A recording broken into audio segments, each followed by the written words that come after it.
이어서 MBD, GDNT 어드바이저에 대해서 각각 MBD, GDNT란 무엇인지, 왜 필요한지, 주요 기능은 뭔지에 대해서 보고 데모를 시연하도록 하겠습니다.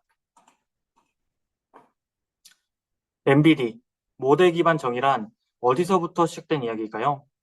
제품 결과물이라고 하면 대부분 2D 도면을 떠올리실 거예요. 치수, 공차, 재료 정보 같은 것들이 빼곡하게 적혀있는 2D 도면 말이죠. 그런데 한 번쯤 이런 생각 해보신 적은 없으신가요?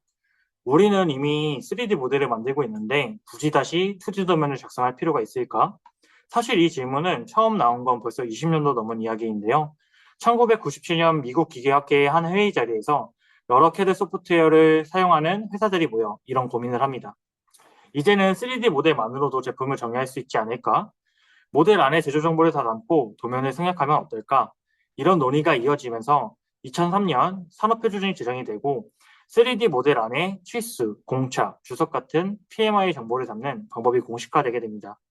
즉 설계 정보가 따로 문서로 분리되지 않고 3D 모델 안에 통합되는 방식으로 바뀌게 된 거죠. 그리고 2005년 PTC 프로 엔지니어 와이드파이어 3.0이 이를 지원하면서 NVIDIA가 상용화되기 시작합니다.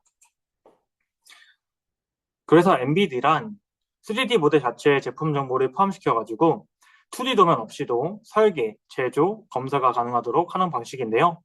기존에는 2D 도면에 따로 기록하던 정보들, 예를 들어 치수, 공차, 재질, 표면 처리 등 이제는 3D 모델 안에 직접 포함시키는 것이죠. 이러한 정보를 우리는 PMI, Product Manufacturing Information이라고 부릅니다. 엔비디아의 가장 큰 장점은 중복 작업을 줄일 수 있다는 점인데요. 3D 모델을 그리고 또다시 2D 도면을 작성할 필요가 없어지죠. 그 결과 설계 효율성과 정확성이 높아집니다. 또한 필요하다면 3D 모델을 기반으로 2D 도면을 생성하는 것도 가능합니다. 그렇다면 왜 NVIDIA가 꼭 필요할까요? 가장 큰 이유는 기존 2D 도면 중심 방식이 한계를 보이고 있기 때문입니다. 첫째, 3D 모델을 만들고 다시 2D 도면을 작성해야 하는 반복 작업이 많습니다. 설계 변경이 발생이 되면 도면을 또 수정해야 하고 이 과정에서 정보 누락이나 오류가 발생할 수 있습니다. 둘째, 2D 도면은 해석이 어렵다는 점입니다. 특히 복잡한 형상이나 공차 정보를 이해하려면 사람이 직접 해석해야 되다 보니 의도와 다른 결과가 나오는 경우가 많습니다. 이미지는 2D 도면 기반 PMI 전달 시 작성자의 의도는 관통 구멍이 아니었는데 의도하지 않은 관통 구멍이 추가된 것을 보여주는 예시입니다. 셋째, 형상이나 조립 관계 같은 복잡한 정보는 2D 도면으로 표현이 어렵습니다. 이해가 잘못되면 제조 오류, 불량품 발생, 시간, 비용 낭비로 이어질 수 있죠. 이러한 문제점들을 해결하기 위해서는 NVIDIA가 필요합니다. 첫째, NVIDIA는 3D 모델 자체에 모든 설계 정보를 담기 때문에 2D 도면을 따로 만들 필요가 없습니다. 둘째, 3D 모델이 직접적인 시각 자료가 되기 때문에 정보 해석 과정에서의 휴먼 에러를 줄일 수 있습니다. 셋째, 설계자가 의도한 형상, 조립 관계, 공차 정보가 직관적으로 전달되기 때문에 오해 없이 정확한 의사소통이 가능합니다. 이어서 크레오 엔비디의 주요 기능을 카테고리로 나눠가지고 편의성, 주석, 테이블, 기하 공차 및 변환 순으로 설명드리겠습니다. 첫 번째는 편의성에 대한 내용입니다. 첫 번째, 사용자 친숙한 UI. 기존 크레오의 2D 도면 작업 UI를 3D 모델 주석 작업에서 동일하게 사용할 수 있어 별도의 기능 수치가 필요하지 않아 쉽게 사용 가능합니다. 두 번째, 다양한 표현의 결합 보기 제공. 보기 기반 정보 관리로 필요한 정보만 선택해서 하나의 보기를 생성할 수 있고 필요에 따라 설계, 제조, 검사 등 부서별 맞춤형 정보 제공이 가능해 작업이 더 효율적입니다. 세 번째, 다양한 방면의 참조 평면 제공입니다. 복잡한 형상의 부품에서도 필요한 방향으로 공차 및 주석을 배치할 수 있도록 다양한 평면이 제공이 돼서 제조 및 검사 과정에서도 설계 의도 유지와 측정 정확도를 높일 수 있습니다. 두 번째는 주석에 대한 내용입니다. 첫 번째, 편리한 심볼 삽입 기능. 기존 크레오 사용자분들은 아실 텐데요. 심볼 기능이 많이 향상됐습니다. 심볼에 대한 라이브러리를 제공하여 심볼 형상을 바로 확인할 수 있고 배치도 단순 클릭으로 간편하게 배치할 수 있습니다.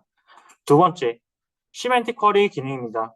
시멘틱 쿼리 기능을 통해 주석의 내용이 어느 형상을 참조하는지 확인할 수 있습니다.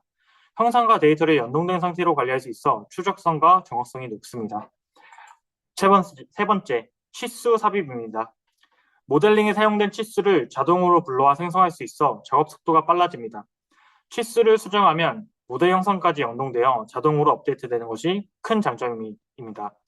또한 필요한 경우에는 모델 형상을 직접 클릭해 수동으로 치수를 추가하는 것도 가능합니다. 네 번째, 기준 피처 심볼 타겟 설정입니다. 조립 및 측정 시 기준이 되는 기준 피처를 심볼로 명확히 표시할 수 있습니다. 기준 피처를 수정하면 연관된 기하 공차와 측정 기준도 자동으로 업데이트되게 됩니다. 다섯 번째, 주석 피처 대화 상자 제공, 치수, 기하 공차, 메모 등 PMI 정보를 한 번에 생성할 수 있도록 지원합니다. 이를 통해 주석 작업 속도가 빨라집니다. 세 번째는 테이블에 대한 내용입니다. 첫 번째, 테이블 생성. 테이블 생성이 매우 편리합니다. 표제란, 리비전 테이블을 간편하게 생성 가능하고 위치 이동, 배율, 셀의 간격, 서식 등을 매우 간편하게 변경할 수 있습니다. 두 번째, 미리 정의된 테이블 생성 가능. 자주 사용하는 표제란을 불러와 바로 배치가 가능합니다. 제품 공차, 조립 정보, 검사 기준 등 모델 기반 데이터와 연계하여 자동 업데이트가 가능합니다. 세 번째, 참조 정의 테이블. 테이블 내 데이터를 모델의 특정 서피스 참조와 연관시킵니다. 형상과 데이터가 연동된 상태로 관리할 수 있어 추적성과 정확성이 높아집니다. 네 번째는 기하 공차 및 변환에 대한 내용입니다. 첫 번째, 기하 공차 생성 및 기본 검증 제공. 공차에 대한 값 또는 기준 참조가 누락되면 기본적인 오류 표시를 제공합니다.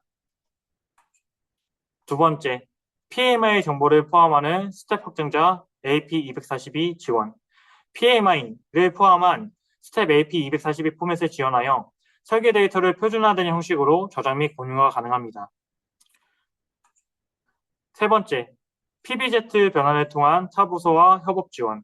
크레오 뷰 확장자 형식으로 변환하여 타 부서 또는 외부 협력업체와 쉽게 공유가 가능하며 PBZ 변환 과정 중 데이터가 경량화되어 빠른 로딩 속도를 제공하고 비설계자도 손쉽게 데이터를 열 수 있어 의사소통이 편리해지게 됩니다.